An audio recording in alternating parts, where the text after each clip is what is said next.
Yangi Damas avtomobillarda harakatdan ketib tormoz bosganingizda g'iqillab ovoz chiqarib qolyapti.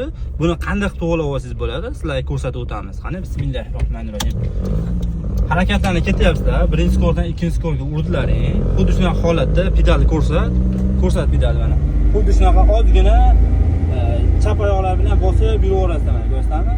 Ozgina tormoz bosib yuraverib, bir 100 metr 200 metrdan keyin xuddi shu tormozni qo'yib yuborasizda, yana harakatlanib ketaverasiz. Mana qarang, yana mana shunaqa qilib, keyin 300 skorga urib olasiz. Uchta ham xuddi shunaqa qilib, sekin bir 50 metr 100 metr shunaqa tormoz bosib yuraversalaring, sizlar avtomobillaringda har g'iqillagan ovozlari yo'qolib qoladi. Meni ko'rsating janim.